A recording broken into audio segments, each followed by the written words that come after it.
Good evening and welcome to this year's first World Science Café at KIT. The lecture series of World Science Café was launched jointly by the International Scholars and Welcome Office and the former ZAC Center of Cultural and General Studies in 2016, the year that KIT also stepped up its support for threatened researchers or at-risk scholars in the frame of the Philip Schwartz Initiative of KIT. KIT is a founding member of the German section of the Scholars at Risk Global Network. And as an institution, KIT is firmly engaged in supporting at-risk scholars here on site, as well as students who could not continue their studies and research in their home countries due to persecution or war. And we'll now introduce our esteemed speaker with befitting detail. We are delighted that she will have the presentation of tonight's talk. Dear Professor Robertson von Trotha, the floor is yours.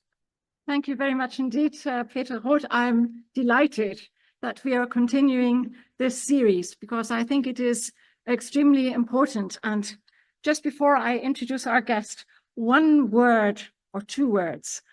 When we started this series, we already had the situation in 2016 where we found that in societies, then refugees were seen as being people needing social help, not particularly bringing anything with them, and very much stereotyped. And this was one of the aims of doing this World Science Café, to introduce scientists who are not able to continue their own expertise and their own work in their own countries, and to introduce them to society here as the experts they are. Tonight, Murtaza Mohiqi, a human rights scholar, legal columnist, and law lecturer from Afghanistan, is our guest. And when I say Afghanistan, then I think it is extremely important that he is here today. And I would like to give him a very, very large welcome, even if we are only a few of us. He is a professor at the Faculty of Law at Kyrgyzstan University, where he taught courses on human rights, civil law, family law, and digital rights.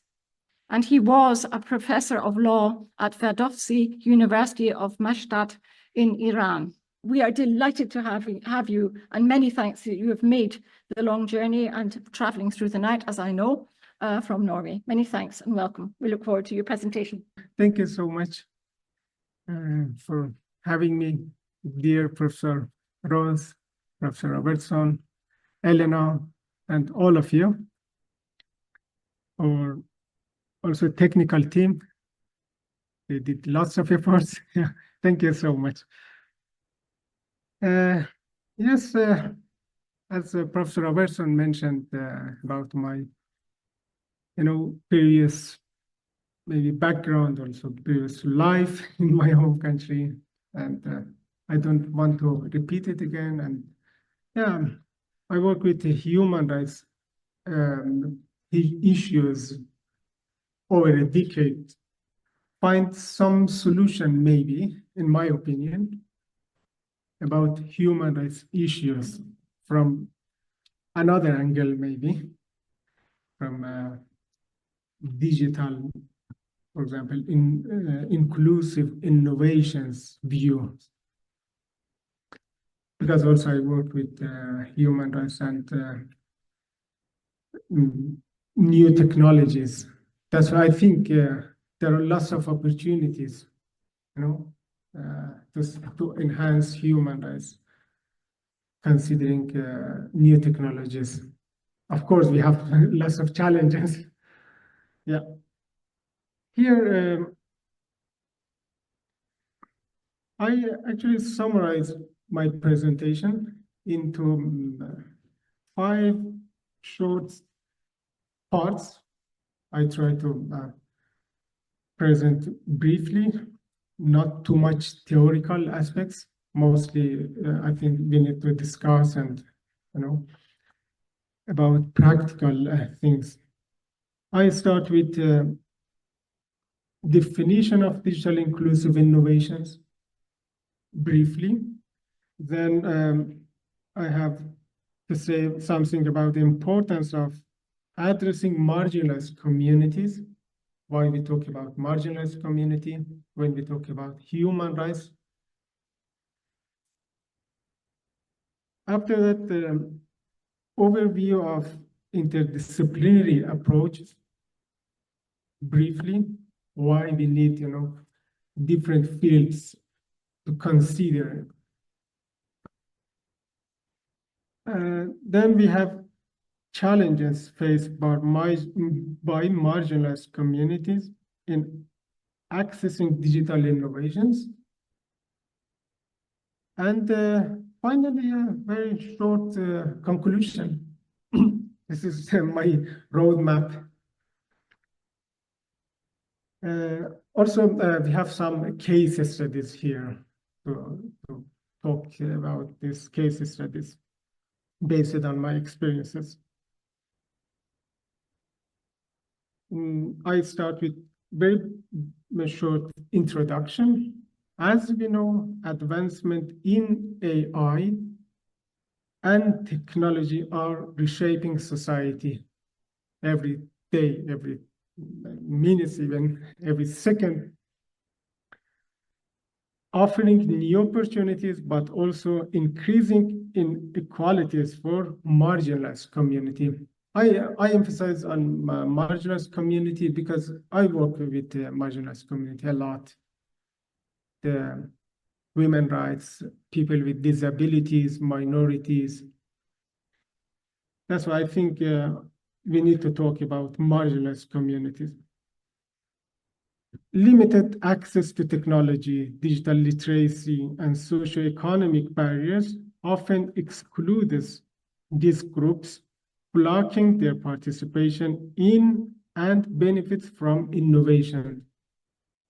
This exclusion not only continues disparities, but also limits the creation of inclusive technological solutions. This presentation explores how innovations and AI connect with human rights, focusing on marginalized communities and the need for fair, inclusive approaches by examining barriers and interdisciplinary strategies. It highlights the importance of collaboration and co-creation to promote digital equity and build a more just and inclusive future. This is the main goal of this presentation. So here, briefly, we have some key principles of digital inclusive innovations. For example, we have equity, accessibility, participation, empowerment, sustainability.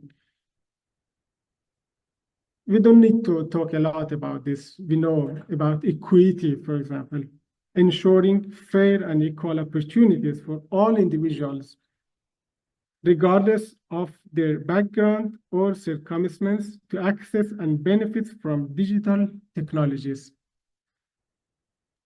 Second one is accessibility, designing and implementing technology solutions that are accessible to individuals with diverse abilities, languages, and literacy levels.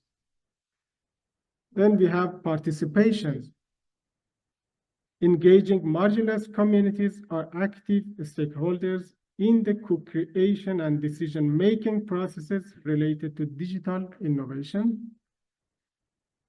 Empowerment, strengthening the agency, skills, and capabilities of marginalized individuals and communities to use digital tools for their own development and advancement. And finally, we have sustainability, addressing systematic challenges and fostering collaboration across sectors and stakeholders. Here we have some case studies. for example, how we can use new technologies to enhance human rights issues. For example, here, as you can see, this is an app. It's called MOPA. You can see here is citizen reporting and monitoring platform for waste collection in Mozambique. With this app, people can, report about waste collection in this city. It's just a short example of these new innovations. Another one here, we have another example. For example, blended pedagogy is offered by UNESCO. I work with this pedagogy course. As you can see here, blended pedagogy, known as blended teaching. It's an educational approach that combines face-to-face instruction with digital learning components. It's not only about, it's mixed with face-to-face and digital pedagogy together. Here you can see some. This is very useful, especially for teachers who live in rural area or unserved region in developed, undeveloped countries. For example, here you can see this is very useful for teachers from those regions, and they can transfer this knowledge to their students. I use these platforms to even to learn something new, and also then I can talk with my students. It's just some examples about new technologies and human rights. Then we have importance. Why marginalized communities when we talk about human rights? I especially talk about marginalized communities. One is promoting social equity. Marginalized community often face systematic barriers. I can personally understand these problems because I'm also from a minority group. So they often face systematic barriers that limit their access to resources, opportunities, and decision-making processes. By focusing on marginalized communities in digital inclusive innovation, we can work towards leveling the playing fields and promoting greater social equity. This not only benefits individuals within these communities, but also contributes to a more just and inclusive society overall, not only about marginalized community. Then we have fostering economic development. Marginalized community represent a significant portion of population. This is important when we talk about marginalized community. There are a lot and they have a very big role in the society. They have big portion of the population whose potential contributions to economic growth and prosperity are often overlooked. Addressing their needs and empowering them through digital inclusive innovation can unlock new sources of talent, passion, talent, everything, creativity, thereby fostering economic development and reducing disparities in wealth and income. They have 9 steps for these initiatives. For example, they find some, here briefly I can say step 1, for example, NRC, Norwegian Refugee Committee, conducts a need assessment to identify project participants. Then NRC transfer cash to a Hesab, pay via bank. Then step 3, NRC onboards and trains project participants, local vendors and wholesalers to ensure market buy-in, because they work with digital cash. Because in some rural areas, for example, in Afghanistan, they don't want to, give them maybe money, physical money, through this digital online cash, maybe project initiatives. They transfer digital cash for these families, a specific amount. Coming back to this step, then EFSP open e-wallet for project participants, NRC transfer e-cash to wallet project participants. Then here we have project participants buy item from local vendors. After that, local vendors buy this stock from the wholesale market. Then wholesalers redeems to e-cash to physical cash from the EFSP provisional office. And finally, the accounts remain open after the end of the project and can continue to be used by project participants even later.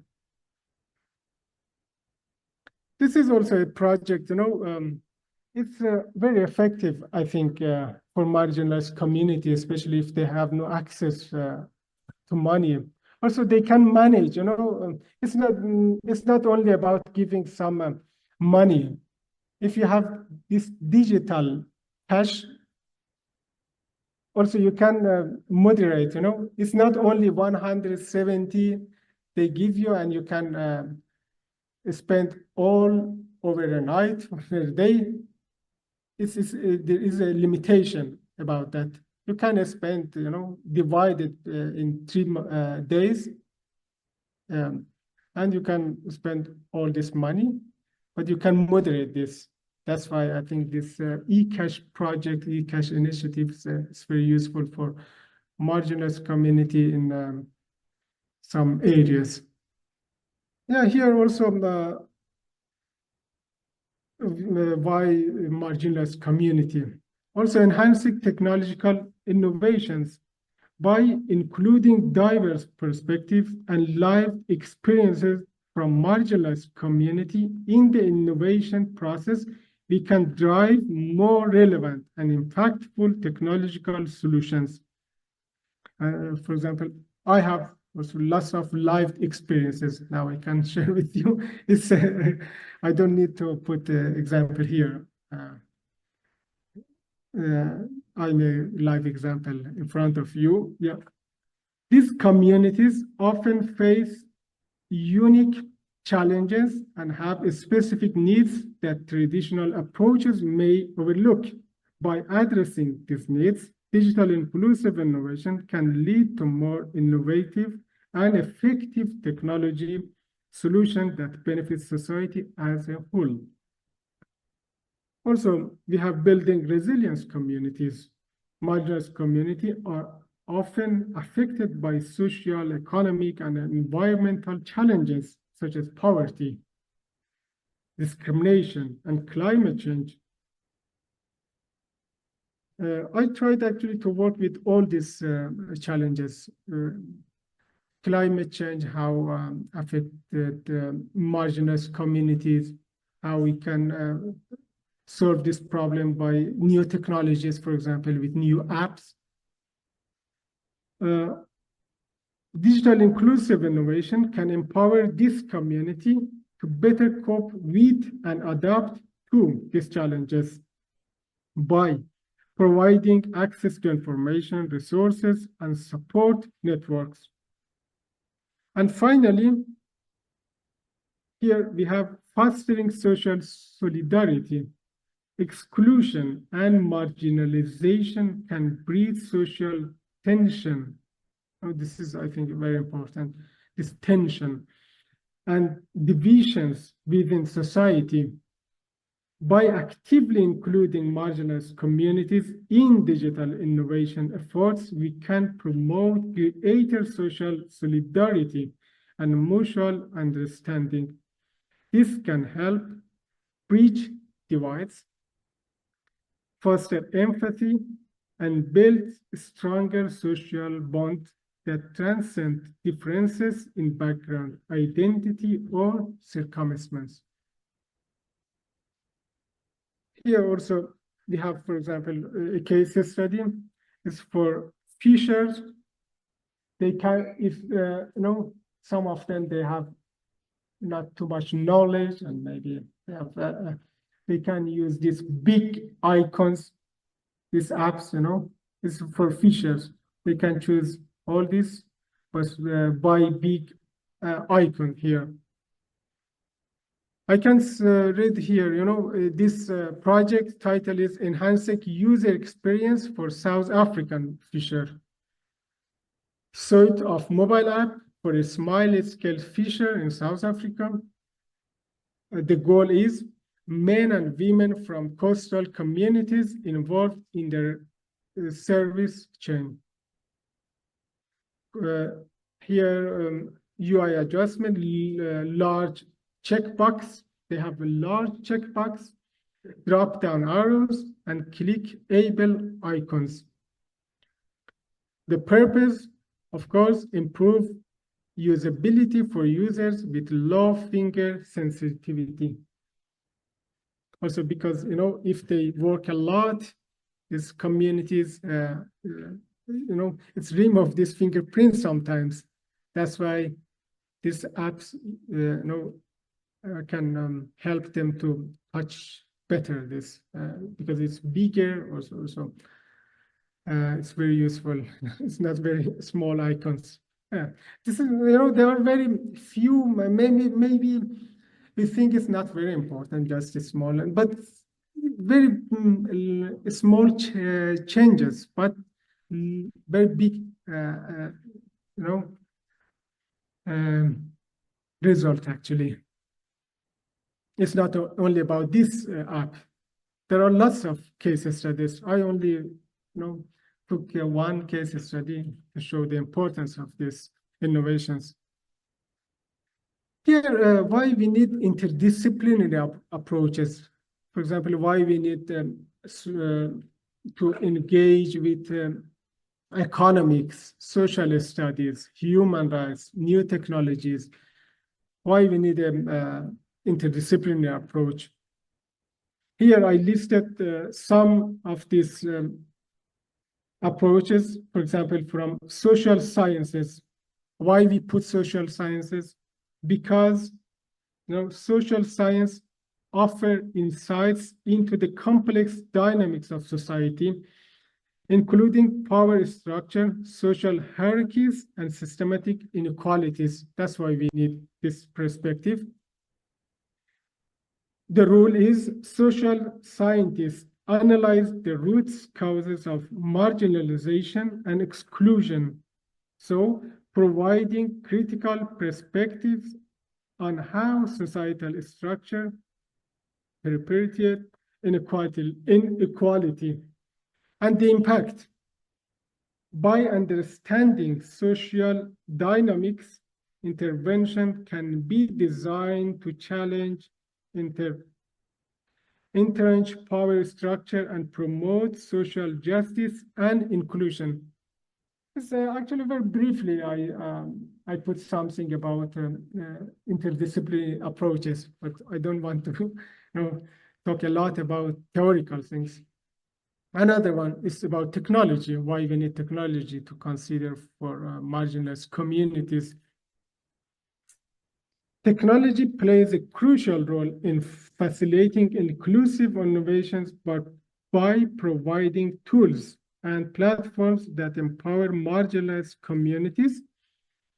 The rule is technological advancements such as mobile apps. We saw lots of these apps, online platforms, and assistive devices can enhance accessibility and enable marginalized individuals to access information, services, and opportunities. What about impact? By leveraging technology for inclusive innovations, barriers to access can be overcome, and marginalized community can participate more fully in the digital economy and society. That's why we need technology here. And I feel, for example, human rights, why we need this. Policy, human rights, and legal frameworks serve as critical pillars for promoting inclusion and ensuring the protection of rights and dignity in the digital realm. What about role?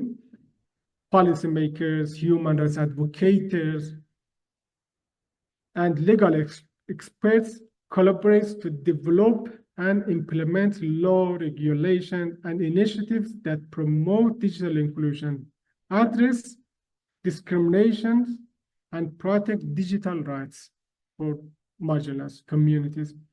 What about impact? Strong legal and regulatory frameworks rooted in principles of human rights support the development of inclusive technologies, foster innovations, and promote equitable access to digital resources and opportunities for all individuals. And also, finally, economics. This is important because it's about money. We know about every apps, innovations, especially digital innovations. It's very they have lots of costs. That's why we need economic approaches here. Economic factors such as income inequality and wealth disparities can create significant barriers to access to technology and digital resources for marginalized communities. Rule is economics analyze the socioeconomic determinants of digital exclusion and develop strategies to address economic disparities and promote equitable access to digital resources. And what about impact? By addressing socioeconomic barriers such as affordability and income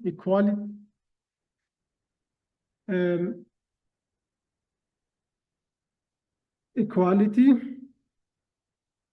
marginalized community can access the resources and opportunity needed to fully participate in the digital economy and society. Yeah, we finished with interdisciplinary approaches. Now, briefly, we need to talk about challenges when we talk about marginalized communities and digital innovations. What challenges we face? We know about limited access to technology, for example.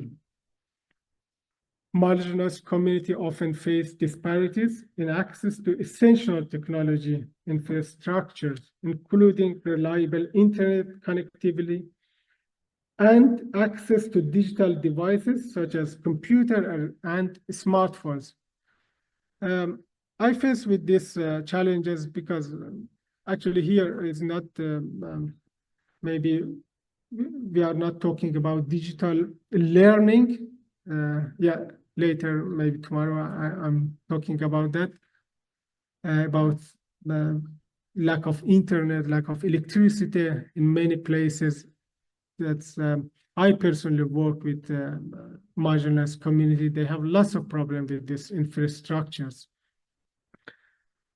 For example, here, rural areas or low-income urban neighborhoods may lack adequate broadband infrastructure, resulting in limited internet access for residents.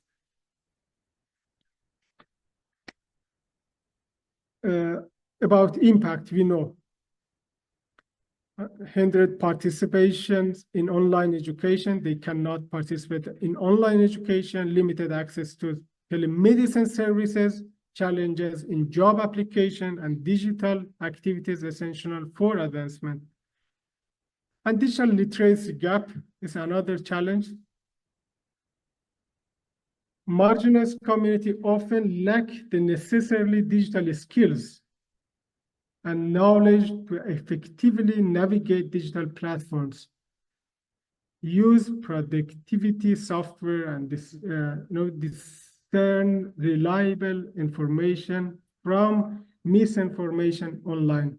Because we know lots of information and misinformation and disinformation also. We have example, for example, older adults, individuals with limited formal education, and immigrants population may struggle with biased digital literacy skills, such as using email, conducting online research, or protecting personal information online. About impact, of course, limited access to online education, job opportunity, challenges in e-commerce and digital entrepreneurships. Here, the last one, financial problem and languages and cultural barriers.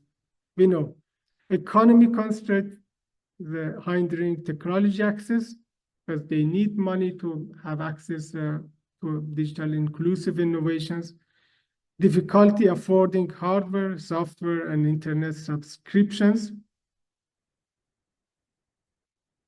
And the last one is languages. Language and cultural differences can create additional challenges for marginalized groups in navigating digital spaces, accessing online information, and participating in digital communication. So we saw lots of challenges we face here, limited access technology, digital literacy gap, financial, language, and cultural barriers. This is a case study also here, as you can see, it's about benchmarking for training and team support. It's about telemedicine.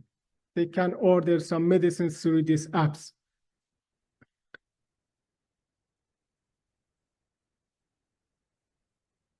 Okay, briefly, in a few sentences, I suggest some strategies, what we can do considering all these challenges for marginalized community.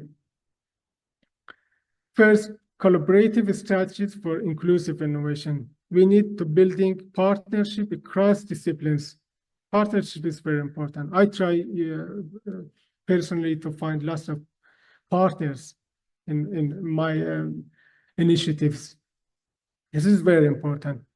So we need identifying common goals and objectives, establishing clear communication channels, embracing flexibility and adaptability, leveraging resources and networks. Of course, we need engaging with marginalized community in co-creation. This is very important too. They feel, they are a part of this project, innovations. Cultivating trust. If we engage them through this inclusive innovations, they feel, we trust them. And leveraging technology for reach. Designing user-centric solution, utilizing mobile and low-cost technologies, utilizing digital platforms and networks, empowering local communities and stakeholders. I have to check about my time actually. Yeah, I think also my presentation is almost over. And yeah, thank you so much. I hope I could share some of my experiences through this digital inclusive innovations, because I personally worked with many digital innovations just to serve for marginalized community. Yeah, thank you.